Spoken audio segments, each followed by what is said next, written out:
We are the crystal gems. We'll always save the day. And if you think we can, we'll always find a way.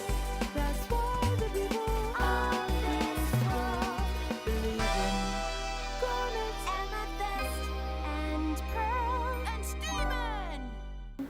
Sejam bem-vindos ao primeiro e único episódio do Rosecast. Hoje a gente vai falar um pouquinho aqui sobre o desenho animado Steven Universo. E para entender um pouquinho das relações entre Steven Universo e os filósofos, estou aqui com Enzo William e Sofia Bastassini. Bom, muito obrigado, Enzo, pelo convite. Bom, eu vou estar trazendo um pouco sobre a visão de Marx, né, com a realidade do desenho, equiparando no que for possível. Oi, gente, eu sou a Sofia, muito obrigada aqui pelo convite, Enzo, tô muito feliz. E hoje eu vou fazer uma análise mais voltada pro Weber e pro Durkheim. E a gente vai colocar ali o que for possível entre as teorias deles, o que muitas pessoas talvez nem percebam assistindo o desenho. E é isso.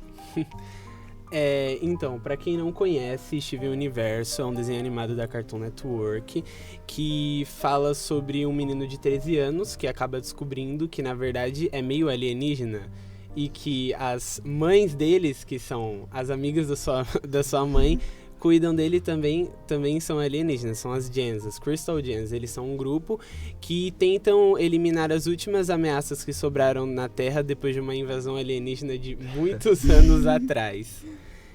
E a mãe dele era líder dessa revolução, então ela meio que passou o cargo para ele.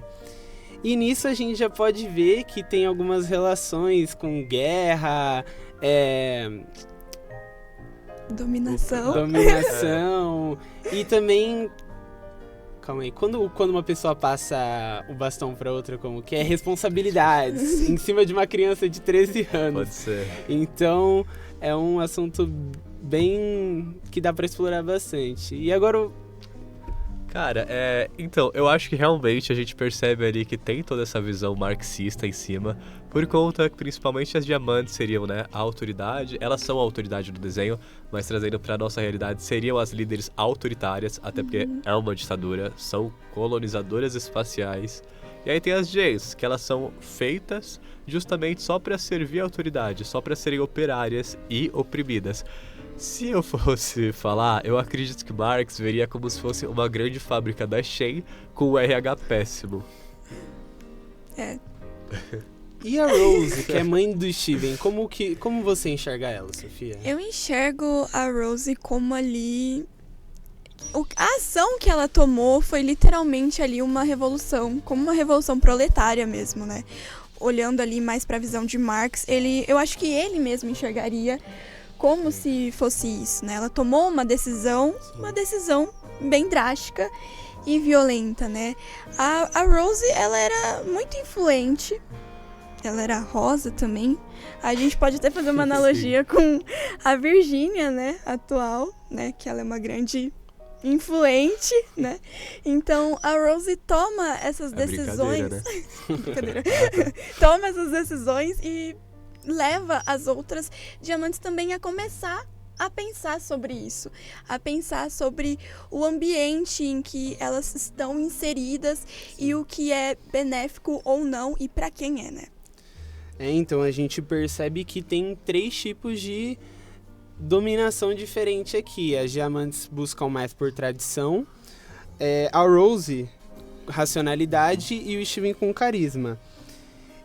E a motivação da ação? A gente vai discutir um pouco sobre o episódio Change Your Mind agora, que é o episódio que o Steven visita, né, o planeta natal. E o que a gente pode tirar a partir disso? Cara, puxando até um pouco do que a Sofia falou, que a gente percebe que a Diamante Rosa, que foi a principal que criou a revolução, ela traz um pouco das ideias dela, tanto para as outras 2 diamantes, amarelo e azul, porém obviamente não para branco, que é a cabeça de tudo. Sim. Mas enfim, a gente percebe ali a amarelo e azul, elas têm um certo desafeto com toda essa questão hierárquica que também tem um medo, mas a revolução acontece por conseguinte. Só que você percebe que parece que é uma revolução que tem que pedir licença, que como se precisasse protocolar. E aí isso não existe, né?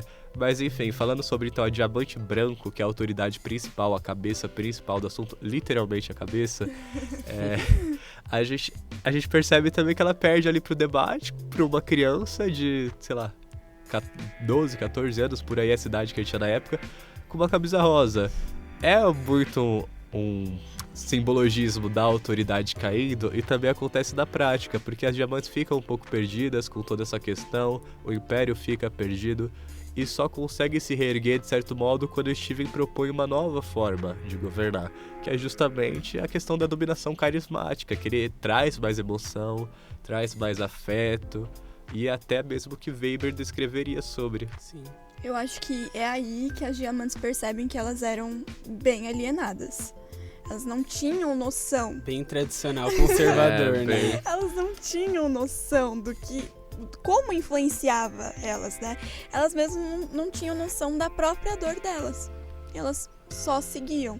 Então eu acho que é um ponto bem interessante nesse episódio. Sim, a série também tem, tipo, várias analogias, né? Uma é que quando duas gens diferentes se juntam, Sim.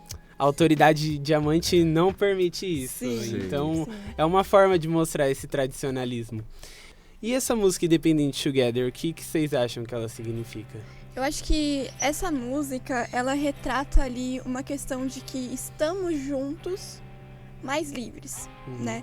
Sem ali uma questão de uma restrição, sem exploração, né? Eu acho bem que simboliza muito bem essa visão. Acho que fala um pouco também da própria solidariedade orgânica do Durkheim, Sim. porque fala que a gente é único, mas a todo momento também a gente se conecta. Né? Né, Sofia? Né? Tô vendo se você concorda. Tem ali, né, essa questão de ação por valor de Weber e todas essas questões. O sociólogo. No fim das contas, Steven Universo não é tão um desenho assim, é quase uma análise de sociologia, né? Exato, Sim. realmente. A gente pode até falar, por exemplo, da questão de tudo, né? A autoridade, a própria opressão, as leis que eram feitas, literalmente feitas pra servir, como eu Pra falei no trabalhar primeiro. só. Trabalhar. Trabalhar. Nascer, trabalhar e Trabalhar. servir. E servir. Tanto que é legal quando acaba, né, a autoridade, é em outra série, né, um spin-off que É tem uma Steven continuação. Universo Sim. Futuro, que mostra um pouco de como que foi, tipo, depois que acabou o Império, né, e, tipo, Sim. as gens ficaram mais relaxadas, agora, tipo, elas vivem a vida delas, elas não estão mais presas a esse domínio, né. Falando, inclusive comentando um pouco sobre, que não é o assunto, mas é uma série spin-off depois de Steven Universe, que é Steven Universe Future. Enfim, fala sobre justamente dessa quebra do Império, e a gente poderia então juntar com a utopia do Marx, que é a visão que o Marx tem para depois que a quebra do Império acontecer, que foi Sim. mais ou menos o que a Foi série o que inclusive aconteceu. mostrou ali. Realmente. Mas é engraçado como só um desenho tem tantos fundamentos profundos assim. Eu acho que quando a gente é criança, quando a gente assistia, a gente não percebia. Não prestava Passava atenção, né, despercebido, nas tipo, coisas. a fusão das gems Sim. é só legal, pra gente era É só uma legal. dança ali, vira uma mulher gigante. E é, tipo, isso. super sensacional. Só que analisando com outra visão agora, é uma questão muito mais complexa, de uma gama muito mais Política, complexa. né? De uma política teoricamente própria, né, delas. É. Então, é bem interessante. E é isso, galera. Esse foi o nosso Rosecast. Eu espero que vocês que estão aí na sala tenham gostado. E é isso, tchau.